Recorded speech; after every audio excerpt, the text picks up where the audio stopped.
तो good afternoon student. आज हम लोग फ्रिक्शन स्टार्ट करने जा रहे हैं ना। फ्रिक्शन क्या होता है? फ्रिक्शन देखो,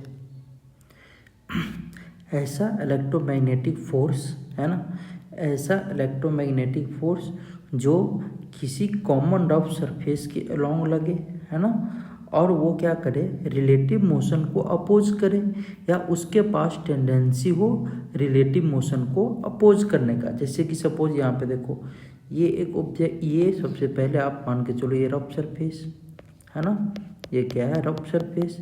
अब यहाँ पे कोई एक ऑब्जेक्ट है ना, ये कोई एक ऑब्जेक्ट है, ठीक है। अब क्या हो रहा है यहाँ पे कि इसके पास मान के चलो मैं कुछ वेलोसिटी दे दिया है ना, इसके पास कुछ वेलोसिटी भी दे दिया। अब ये क्या करेगा कि फ्रिक्शन फोर्स है ना, अगर मैं विथ रिस्पेक्ट टू ग्राउंड है ना, उस विथ रिस्पेक्ट टू ग्राउंड अगर बात करूँ तो ये ऑब्जेक्ट इधर की ओर मूव करेगा, बोलो है ना, velocity of object with respect to ground ये आएगा, है ना। तो इसके अपोजिट डायरेक्शन में क्या होगा, एक फोर्स लगेगा, है ना, एक फोर्स यहाँ पे एक्ट करेगा जिसका नाम है ना, जिसका नाम हम लोग क्या नाम देते हैं, है ना, जिसका फ्रिक्शन फोर्स नाम देते हैं ना, जिसका क्या नाम देते हैं हम लोग, फ्रिक्शन फोर्स। तो यही बात मैं आपको बता रहा था कि एक ऐसा इलेक्ट्रोमैग्नेटिक फोर्स जो कॉमन रफ सरफेस के अलोंग लगे, है ना, और ये क्या करे कि रिलेटिव मोशन को अपोज करे, है ना, या इसके पास टेंडेंसी हो रिलेटिव मोशन को अपोज करने का, है ना। इसको हम लोग क्या बोलेंगे, फ्रिक्शनल फोर्स। तो लिखो आप इसको, it is an electromagnetic force, it is an electromagnetic force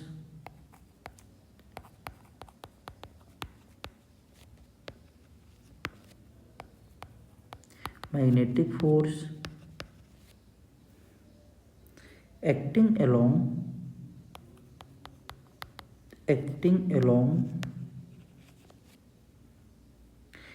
along common rough surface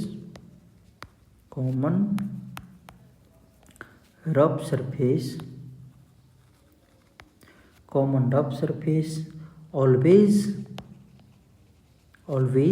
opposing relative motion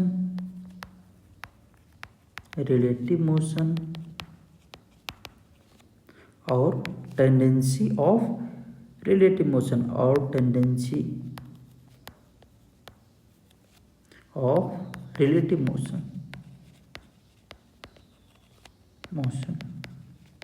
है ना, जिसके पास क्या हो, जो कि अपोज करे रिलेटिव मोशन का, या जिसके पास टेंडेंसी हो रिलेटिव मोशन को अपोज करने का, है ना, उसको क्या बोलूँगा मैं, ऐसे फोर्स को फ्रिक्शनल फोर्स बोलूँगा, है ना। ठीक है, अब देखो यहाँ पे आगे हम लोग बात करते हैं जैसे कि अभी मैं लिया था उसी तरीके से मैं यहाँ पे एक आपको एग्जाम्पल लेके समझाता हूँ, है ना। देखो ये एक ब्लॉक है, ये एक ब्लॉक है, ठीक है। अब ये क्या है, इस तरीके से ग्राउंड पे,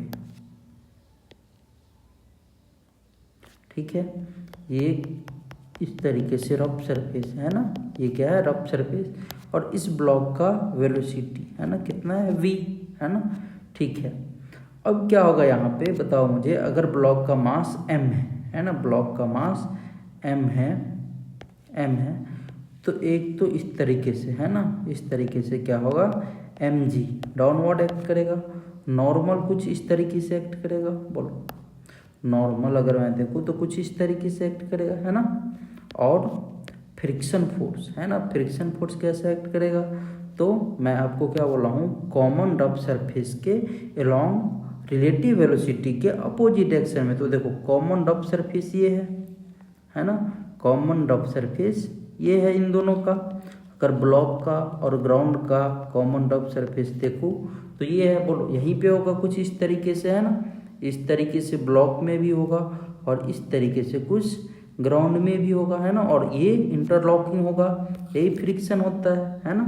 तो कॉमन रफ सरफेस ये, और इसके अलोंग फोर्स लगेगा, ये देखो फोर्स इस तरीके से एक्ट करेगा, है ना। तो ये जो फोर्स है यही क्या है, फ्रिक्शन फोर्स, है ना। अब मैं फ्रिक्शन फोर्स और नॉर्मल के बीच में, है ना, अगर रिजल्टेंट लिखूँ तो रिजल्टेंट क्या हो जाएगा, यहाँ पे देखो, इसको अगर मैं वेक्टर लॉ ऑफ एडिशन से ऐड करूँ, है ना, तो रिजल्टेंट कुछ ये वाला आ जाएगा, बोलो, है ना, ये आ जाएगा कुछ रिजल्टेंट। और ये रिजल्टेंट कितना हो जाएगा, R equals to,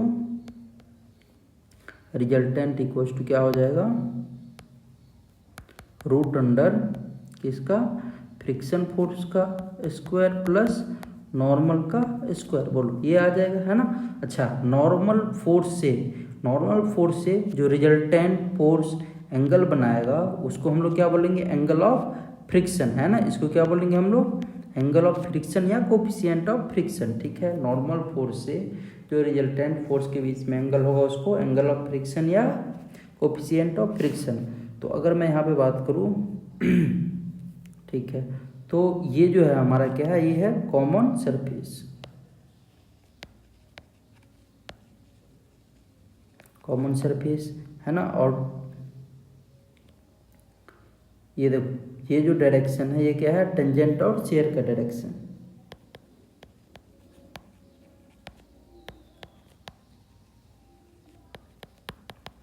share direction, ठीक है।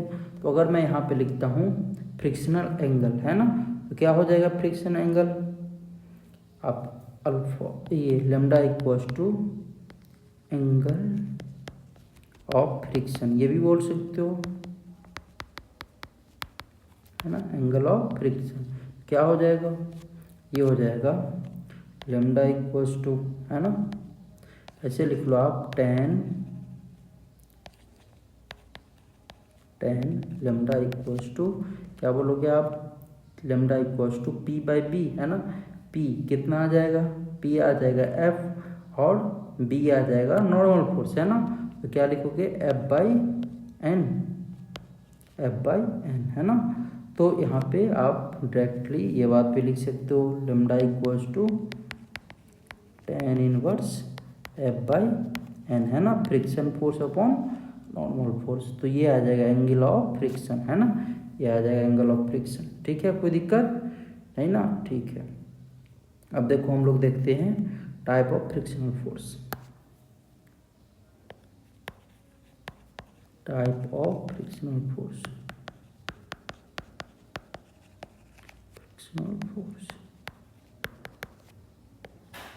स्टैटिक फ्रिक्शन फोर्स और काइनेटिक फ्रिक्शन, है ना। सबसे पहला स्टैटिक फ्रिक्शन, काइनेटिक फ्रिक्शन,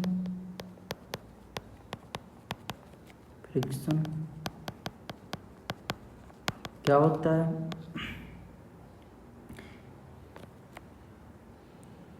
ये कब लगता है, जब क्या हो, रिलेटिव मोशन में हो बॉडीज, है ना, जब क्या हो, बॉडीज रिलेटिव मोशन में, जैसे कि बॉडी क्या कर रहा हो, मोशन, है ना, किसी भी ऑब्जेक्ट के या ग्राउंड के रिस्पेक्ट में, है ना, तो उस कंडीशन में ये काइनेटिक फ्रिक्शन एक्ट करता है। जैसे कि यहाँ पे बात करते, देखो, it will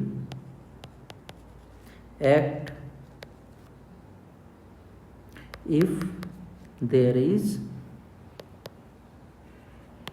relative motion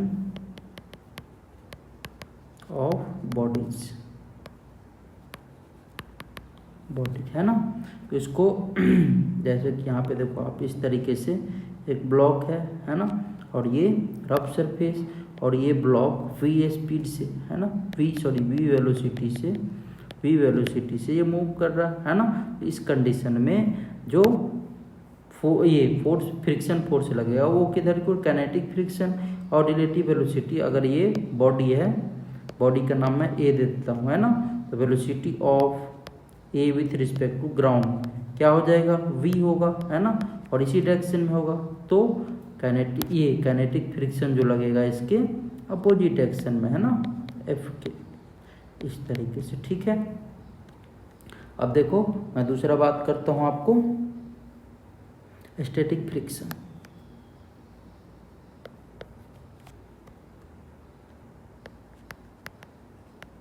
static friction,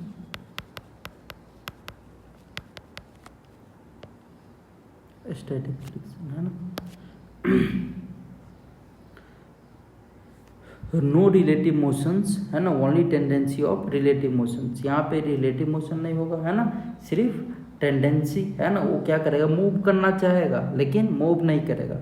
तो उस कंडीशन में क्या बोलेंगे हम लोग, स्टैटिक फ्रिक्शन एक्ट कर रहा है। जैसे कि अगर मैं बात करूँ यहाँ पे देखो, नो रिलेटिव,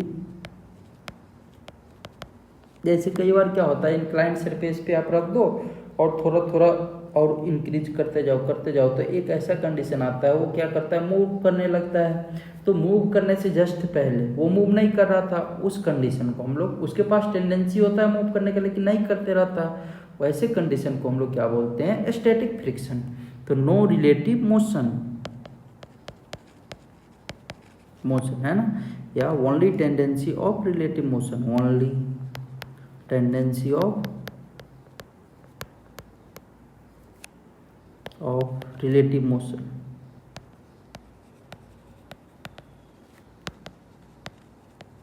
मोशन है ना, इसको हम लोग क्या बोलते हैं, स्टैटिक फ्रिक्शन। जैसे कि देखो ये इंक्लाइंड प्लेन है ना, और अभी ये क्या है, रेस्ट में है, यहाँ पे कोई ऑब्जेक्ट मूव नहीं कर रहा है, इसके पास सिर्फ टेंडेंसी है ना।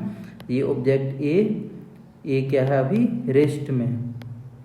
तो इस कंडीशन को है ना, यहाँ पे मूव नहीं कर रहा, तो ये क्या करेगा, इसके पास टेंडेंसी किधर की ओर है मूव करने का, ये वाला डायरेक्शन में देखो, इधर की ओर है ना। तो यहाँ पे फ्रिक्शन फोर्स किस डायरेक्शन में लगेगा, स्टैटिक फ्रिक्शन फोर्स लगेगा, और वो अपोजिट डायरेक्शन है ना। ये टेंडेंसी जिधर है रिलेटिव वेलोसिटी के मूव करने का, उसके अपोजिट डायरेक्शन में, इस डायरेक्शन में फ्रिक्शन फोर्स एक्ट करेगा, कोई दिक्कत। तो ये स्टैटिक फ्रिक्शन।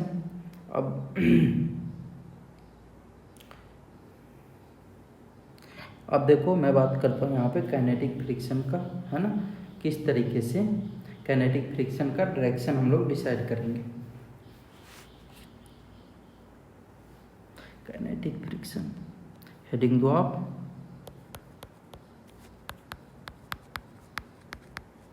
काइनेटिक फ्रिक्शन क्या होता है। काइनेटिक फ्रिक्शन ये अपोज करता है रिलेटिव मोशन को, इट अपोज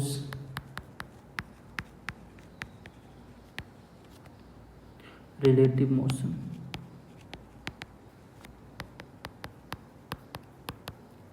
रिलेटिव मोशन। दूसरा, direction always act opposite to relative velocity direction.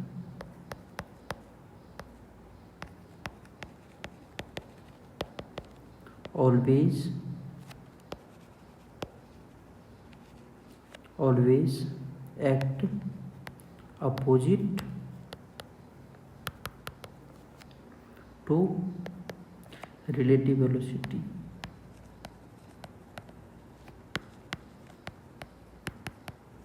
Relative velocity, ठीक है।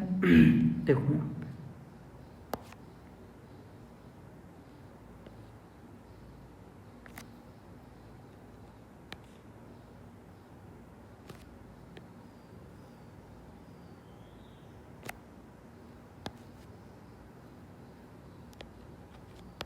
वी वेलोसिटी है ना। अब अगर मैं यहाँ पे बात करूँ, ब्लॉक ए है, ये क्या है, रफ सरफेस है ना। तो velocity of A, relative velocity अगर मैं देखूँ, velocity of A with respect to ground, तो वेलोसिटी ऑफ ग्राउंड क्या है, रेस्ट में है ना। तो क्या करते हैं हम लोग, जिसके भी रिस्पेक्ट में लिखते हैं, जिसके भी रिस्पेक्ट में लिखते हैं उसका वेलोसिटी अपोजिट डायरेक्शन में है ना, अपोजिट डायरेक्शन में करके क्या करते हैं, ऐड कर देते हैं ब्लॉक पे। तो यहाँ पे अगर देखो तो वेलोसिटी ऑफ ग्राउंड रेस्ट में है, 0 है ना। तो velocity of A minus velocity of ground, ये बात लिखोगे तो ये क्या आ जाएगा, v। तो जिस डायरेक्शन में वेलोसिटी ऑफ ए है उसी डायरेक्शन में velocity of A with respect to ground आ गया, है ना। तो वेलोसिटी का डायरेक्शन अगर यही हो गया, velocity of A with respect to ground, तो इसके ये रिलेटिव वेलोसिटी आ गया, ये क्या आ गया, रिलेटिव वेलोसिटी। तो इसके अपोजिट डायरेक्शन में फ्रिक्शन फोर्स लगेगा, तो फ्रिक्शन फोर्स इसके अपोजिट डायरेक्शन में आप लगा दो, है ना। ये जो फोर्स लगेगा काइनेटिक फ्रिक्शन अपोजिट डायरेक्शन में, कोई दिक्कत नहीं ना। अब देखो दूसरा मैं यहाँ पे क्वेश्चन लेता हूँ और आपको क्लियर हो जाएगा। कुछ इस तरीके से ये ब्लॉक, दूसरा ब्लॉक ये है ना। अब यहाँ पे ए ब्लॉक, ये बी ब्लॉक, ठीक है। ए ब्लॉक का वेलोसिटी कितना है 2 मीटर पर सेकेंड और बी ब्लॉक का वेलोसिटी 10 मीटर पर सेकेंड, है ना। यहाँ पे मुझे देखना फ्रिक्शन फोर्स। सबसे पहले देखूंगा relative velocity of A with respect to B. तो यहाँ पे अगर मैं बात करूँगा relative velocity of A with respect to B, तो वेलोसिटी ऑफ, सबसे पहले देखो velocity of A with respect to B, है ना। तो बताओ वेलोसिटी ऑफ ए कितना है, क्या लिखोगे आप, वेलोसिटी ऑफ, जैसे कि velocity of A with respect to B, मतलब आप बी को क्या मानो रेस्ट में, है ना। बी को क्या मानो रेस्ट में, और बी का जो भी वेलोसिटी है अपोजिट डायरेक्शन में इसको क्या करके अपोजिट डायरेक्शन में ए पे ट्रांसफर कर दो, है ना। जैसे कि ये देखो ये कितना है 10 मीटर पर सेकेंड, है ना। ए के डायरेक्शन में, तो इसको अपोजिट डायरेक्शन में करके ए पे ट्रांसफर कर देंगे। तो अगर मैं यहाँ पे बात करूँगा तो कुछ इस तरीके से बन जाएगा ये सिनेरियो। बोलो ये कितना है इधर की ओर 2 मीटर पर सेकेंड, और इधर ट्रांसफर हो गया ये कितना 10 मीटर पर सेकेंड, है ना।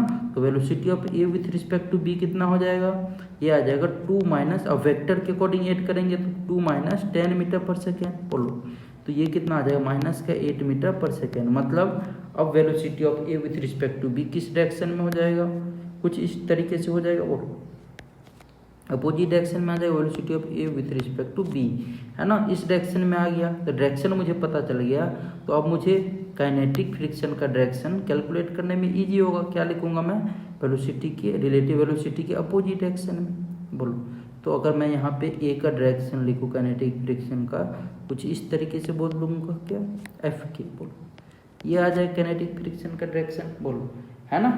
तो ये आ जाएगा हमारा काइनेटिक फ्रिक्शन का डायरेक्शन। अब मैं यहाँ पे लिखूंगा velocity of B with respect to A. ये ए का काम हो गया, ए पे किधर काइनेटिक फ्रिक्शन लगेगा ये बात मुझे पता चल गया, है ना।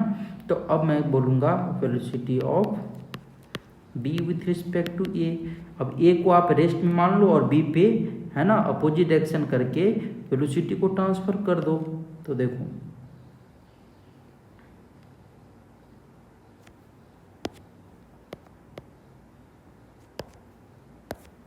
इस डायरेक्शन में क्या था, ये था 10 मीटर पर सेकेंड, और ए के वेलोसिटी को अपोजिट डायरेक्शन में करके ट्रांसफर कर दिए।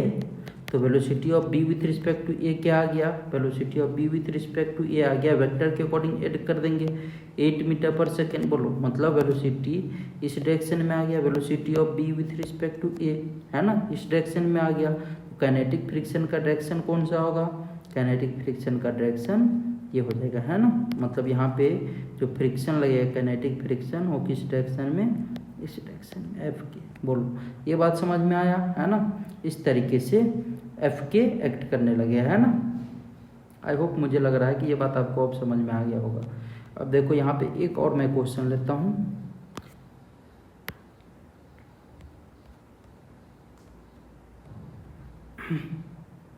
क्वेश्चन ये है, फाइंड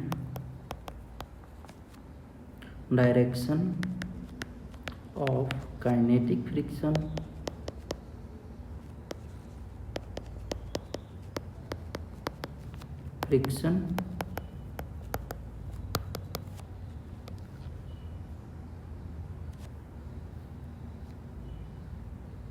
कुछ इस तरीके से है।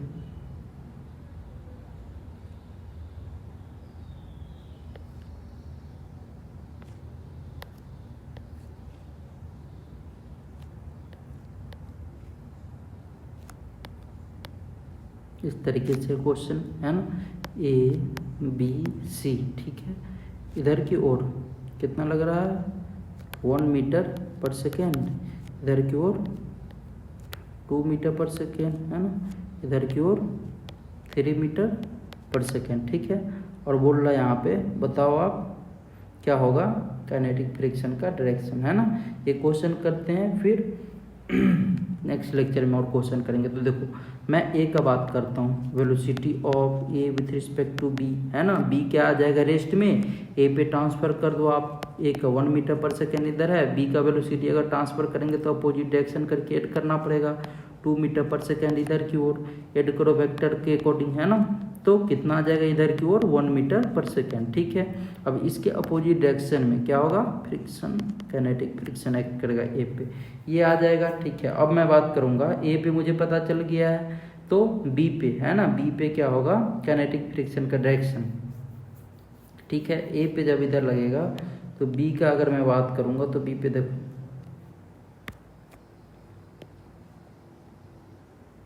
है ना।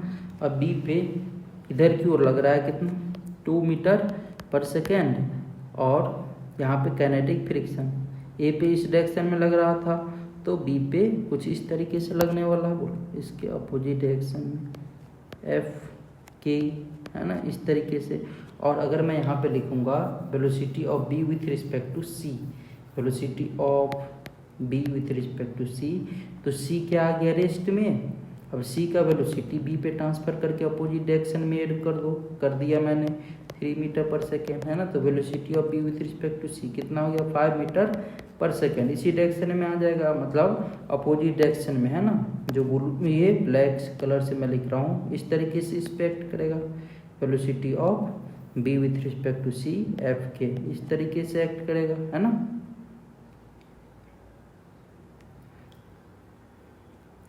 ये इस तरीके से एक्ट करेगा, और ये आ जाएगा 5 मीटर पर सेकेंड इधर की ओर, तो ये आ जाएगा ये फ्रिक्शन फोर्स ऑफ बी, है ना, विथ रिस्पेक्ट टू सी।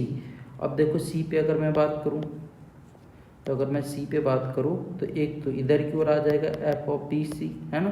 दूसरा यहाँ पे वेलोसिटी किस डायरेक्शन में है, सी पे वेलोसिटी है इस डायरेक्शन में, कितना है, 3 मीटर पर सेकेंड, है ना। और अगर मैं ग्राउंड के रिस्पेक्ट में बात करूंगा तो velocity of C with respect to ground rest में 3 मीटर पर सेकेंड उसी डायरेक्शन में आएगा। तो ये इस तरीके से कुछ क्या होगा, अपोजिट डायरेक्शन में friction force with respect to ground ये आ जाएगा, है ना। तो इस तरीके से हम लोग फ्रिक्शन फोर्स का डायरेक्शन फाइंड आउट करते हैं। आई होप आपको ये बात समझ में आया होगा, है ना। तो आप लोग जो भी है बाद में की क्वेश्चन आप कर लेना, ठीक है। आगे का मैग्नीट्यूड ऑफ काइनेटिक फ्रिक्शन हम लोग नेक्स्ट लेक्चर में बात करेंगे। थैंक यू, आई होप आपको समझ में आया होगा।